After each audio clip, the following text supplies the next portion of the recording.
Hey everyone, Mark here with Amplified Training. And before we dive into today's video, make sure to follow me over on Instagram as Amplified Training. Love receiving questions. The best questions are ones I will turn into topic videos. And also, if you're interested, I offer one-to-one coaching. The odds are good. I would love to work with you. With that being said, let's dive into today's question and video. And today's question comes from Mr. Chris Jackson. Thank you so much for this question, Chris. He's been wondering about a tutorial on front squats and how to put them into an existing program. He's been playing around with them and he wants to put them in. He imagines he's got okay form and he just kind of threw a progression at him that he likes, but he doubts it's the most effective. Before I dive into this, something to keep in mind is with any progression is as long as it makes sense, right, it's movement appropriate, and you can progressively overload it, adding reps, adding weight, then by default, it's a good progression if you attack getting better on it. With that being said, let's talk a little bit about why one might want a front squat as well as why not.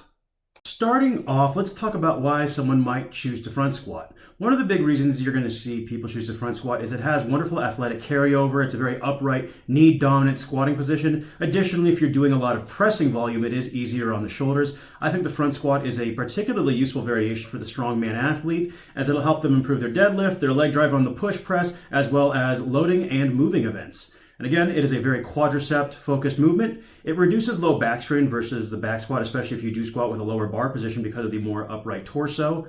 And if you don't have access to spotters or safety rails when you're squatting, front squats are a lot safer if you do wind up losing the lift.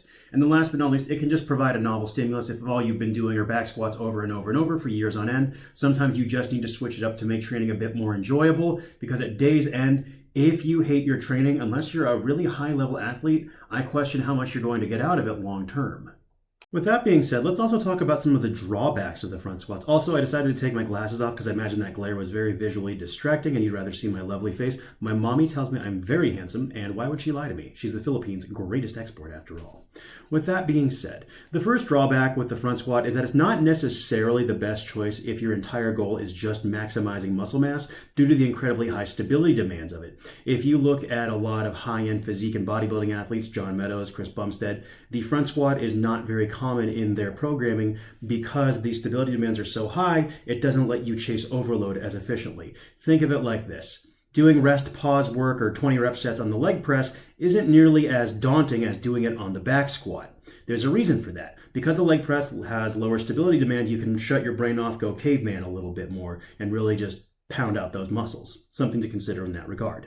The front squat also has lower overall loading capacity, so if you do need to get your CNS used to feeling very heavy weights and loads, that can be a drawback of it. On the other side, if you are in a peaking phase for your deadlift, this could be a benefit because now you are working your legs without as much weight directly impacting your CNS. And speaking from personal experience, my best back squat performance actually came when I was not using the front squat at all, but instead focusing more on my skill development of the back squat as opposed to more general development between back squatting and front squatting across the same week. Now, that being said, the front squat is a great movement, but positioning and mobility are the big challenges most of us are going to have. Being able to attain a front rack position, getting all the way down, not folding over. So what I'm going to do now is splice in a reel with 3 of my favorite hacks to make the front squat work better for most of us. Number 1, mobilize. For a lot of us, getting into a proper rack position is extremely difficult. And you don't need to think about just your wrists, but a common point is the elbow. A great way to open up a little mobility is to take the fleshy part just at the base of your elbow at the bottom of the tricep and use the barbell to work in there. So what that'll do is it helps release the long head of the triceps, opening up quite a bit more mobility. Tip number 2, accessorize. A good pair of straps, used like so, opens up a great way to hit your top sets while you continue to work on your mobility during your warm-up sets. Tip number 3, elevationize. If you don't have a pair of sensible heels to lift in, consider putting your heels on a little wedge, or even just a plate on the floor, because that'll open up a little more mobility at the ankle so you can really sink those squats with an upright torso to keep the load in your quads. now that you've got some idea of how to make the front squat a bit more, well, less uncomfortable, shall we say, let's talk about programming for it. Now, as far as the front squat goes, most any set rep range will work. One of my big rules, though, is I do like to keep the reps at 6 or fewer. Reason being, I find once you get beyond that, it's very easy to lose your upper back positioning, cardiovascular demand, because the bar is choking you a little bit. It's just a less efficient way to train the front squat. So, for example, instead of 3 sets of 10, you might do 5 sets of 6. Another thing I really like doing with the front squat is using tempo manipulations. So if you are trying to focus on pure leg strength, you might do a paused front squat on the bottom. Whereas if you're trying to really build your quadriceps, you might consider something such as a 1 1/2 squat, where you do a full descent, come halfway up, back down, and then all the way up. So again, these are kind of your quick, simple rules for how I might go about programming it. And I'm also going to show you 2 different programming examples of the front squat applied. So the first program I've got for you here is a nice little 4-week wave. This is a power building style wave. This is good for someone who's looking to build leg size and strength. We're going to have you front squatting twice a week, and what we'll do is one day is going to be lighter, and you'll be doing 1 1/2 reps. So that's that full descent, halfway up, back down, and then all the way up for 1 repetition. And then the second day is going to be a little bit heavier. And the reason why we have you on a 2 times a week frequency is this just to help you build your skill more quickly with that front rack position so you can extract more out of the front squat. You'd want to use roughly 90% of a recent front squat 1 RM, and you could add 5-10 pounds every 4 weeks and adjust from there. And if you did want to do back squats one day and front squats the other day, what I would do personally is I'd replace the second day with a heavier back squat workout. With that being said, here's how it would work. Day 1, you're going to do your 1 1/2 reps, 6 sets of 4 at 60% of your estimated 90% 1 RM or training max. Then day 2, it's regular front squats, 3 sets of 6 at 70%.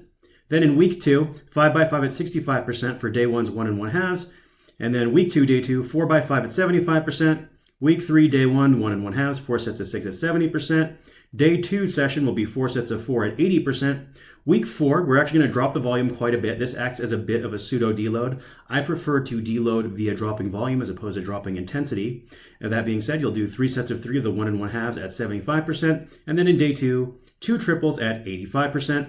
And you could repeat this 4-week wave as many times as you'd like. You may not be able to take the 5-10 pound jump every single time, but this is just a good, simple application of how to add the front squat into a standard program where you are working 2 upper, 2 lower body days in the week.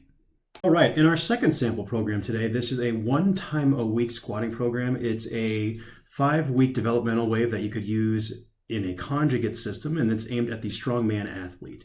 And what we're going to be doing is a squat cycle where you start with pause squats and then move into speed squats in the same day. Now, the reason we're doing this is pause squats, especially if you do them against chains, have tremendous carryover for the strongman athlete to the rack position, leg drive in the push press, upper body rigidity in the carrying events, leg drive for the deadlift, and the chains also make it particularly helpful for improving your loading events because they are going to get heavier as you go up.